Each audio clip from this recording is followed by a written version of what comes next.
Hi, everyone, and welcome to another live edition of the Ethicast, coming to you from Atlanta, Georgia at the 16th Annual Global Ethics Summit. And we have another live GES edition of BELA Asks. Erica, I'm so excited. Well, Bill, you and I were both at the reception last night, and we had a couple of BELA members coming up to us live, asking questions, which I love. So Indeed. Let's get to it. And we got some great questions. So the first one I got is a really elemental question. I think it's a terrific piece. And the question is, how do I measure ROI of compliance, especially when I'm speaking to the board? Yeah, so it is the perennial question, Bill, right? How do we think about the effectiveness of our program? How do we demonstrate the effectiveness of our program? We have KPIs and ROI metrics and so many other parts of the organization. What does it look like for us? So I think there's a lot of different ways you could potentially take this question, because the particular member that you were speaking to wanted to talk about it in the context of her board reporting. I have a couple of thoughts. One is we did a great session, I think it was main stage day 1, on your relationship with your board. So, really kind of thinking through, what does that look like? How do I talk to the board? What does it look like to have a good partnership with the board? Yeah. And so I would definitely go back and review that particular session without question.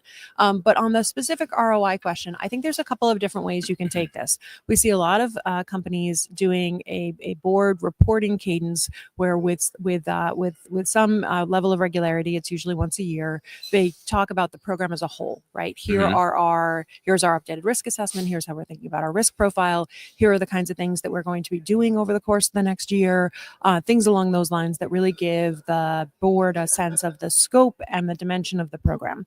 You can then pick specific projects, specific initiatives, and update on those, talking about the metrics that are telling you that they are either working or not working. So let's say, hypothetically speaking, for example, you decided that you were going to start sending episodes of the Ethicast, which people are actually doing, sending episodes of the Ethicast to leaders ahead of meetings, and then using them as a tee up to have an ethics related conversation. Okay. So you open the meeting with, maybe it's your ambassador meeting or a manager meeting with a little news clip that you get from us, and then you talk about what would it look like for it to happen here. Yeah. Well, what is the engagement like in those meetings? What kind of measurement pieces can you show that managers are engaging with that material? Maybe it's polling questions, maybe it's follow-up conversations with managers, maybe it's download metrics on particular resources you're giving them, but things that show that you are capturing their attention and you are engaging them in that particular moment in time, right? So that's one option.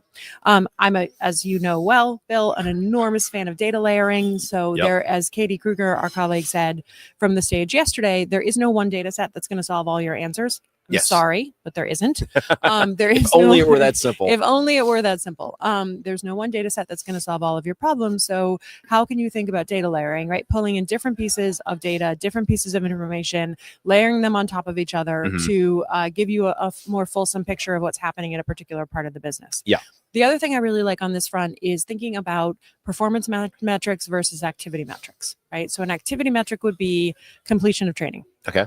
Completion of training, what it tells you is that you nagged people until they completed their training. Sure, right? sure. That's a performance, or that's an activity metric, right? That's, I engaged in this activity, I disclosed my conflicts, whatever it is. Yeah. A performance metric incorporates into that completion question a timing element, right? A duration element. So how long did I spend in the training? Yeah. How many times did I have to take the quiz to pass the training?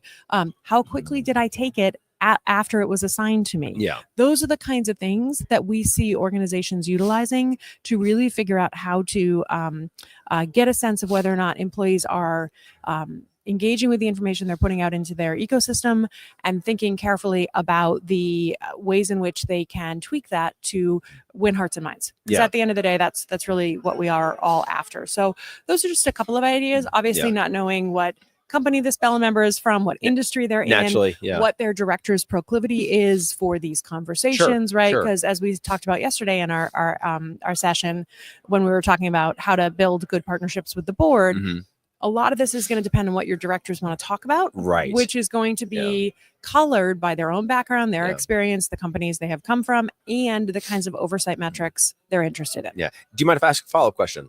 Bill? I just stop asking, but I'm always going to. Longtime listeners of the Ethicast know I never mind a follow-up question. Okay. So I thought a lot about this question when I got it.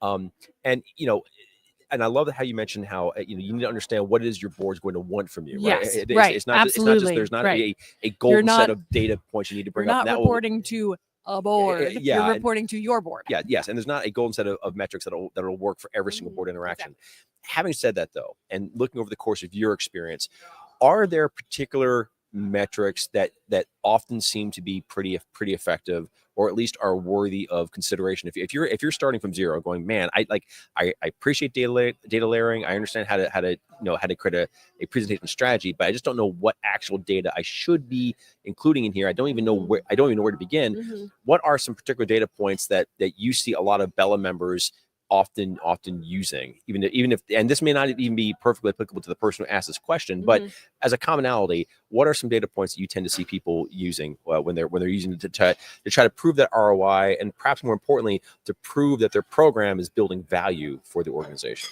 Yeah, so I know the next question that's coming once you and I are finishing answering this question. So I apologize in advance that I'm using this answer, but as a lawyer, I'm going to say it depends, right? Like, sure.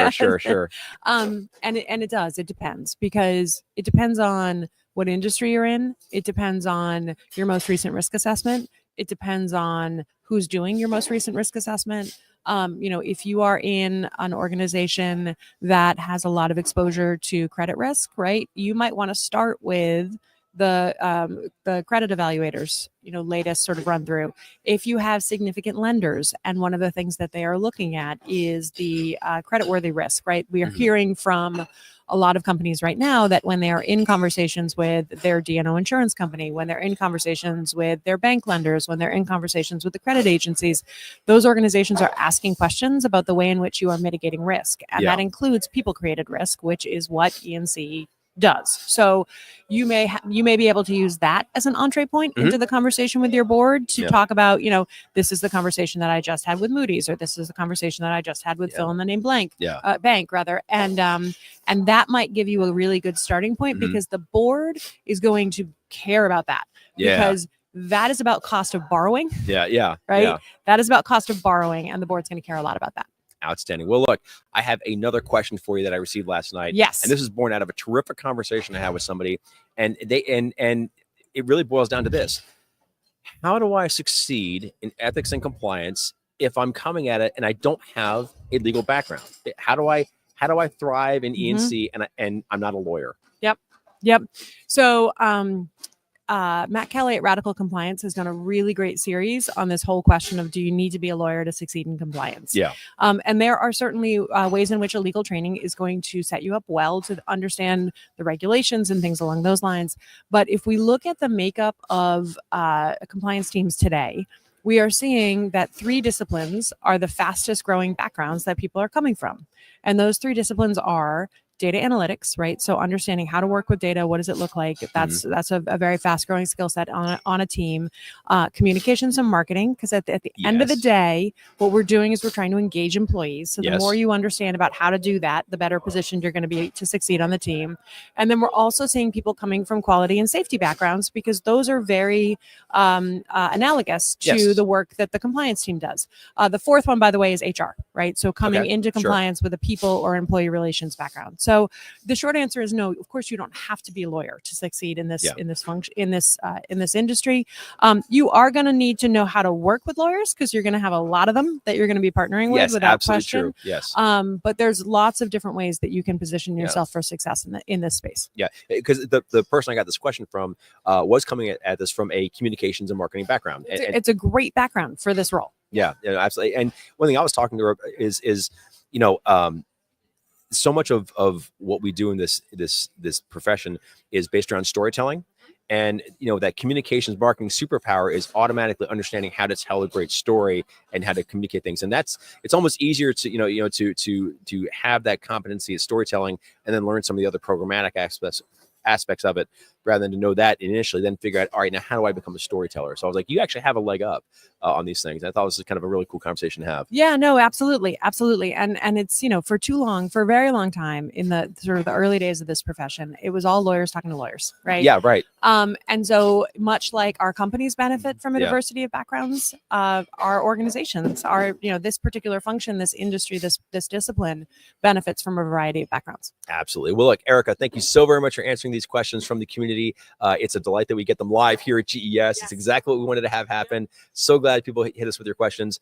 Everyone out there, if you still have questions, we're still here in Atlanta. So by all means, you got a few more hours. You got a few more hours. So please make use of that virtual attendee experience. Make use of the chat logs. Send us your questions. And if we get enough of them, we will try to have one more BELA Asks before the day is done. But in the meantime, Erica, thank you so much for coming back on the program and answering these questions from the community. It means a lot to them. Oh, no, Bill, it's 100% my pleasure. I love getting these questions from the community. I particularly love getting them when we are in a position to refer you right away to something else that we just produced, which is a piece of content that's going to, give you additional insights. Because as I said, when we opened the GES this year, my goal is 5 new friends and 4 new ideas. Exactly. And so if you and I can help to facilitate that by coming on and answering some of these questions, I'm happy to take them. And look, if you have the question and you don't get to Bill and I before the end of the Global Ethics Summit, as you know, BELA Asks is something we drop every Friday here at Ethisphere. So it will make me sad to have to answer it in my little box with Bill in his little box, as opposed to across the table from each other. But I'm happy to do so. So just please keep the questions coming so that I get to come back and talk to Bill.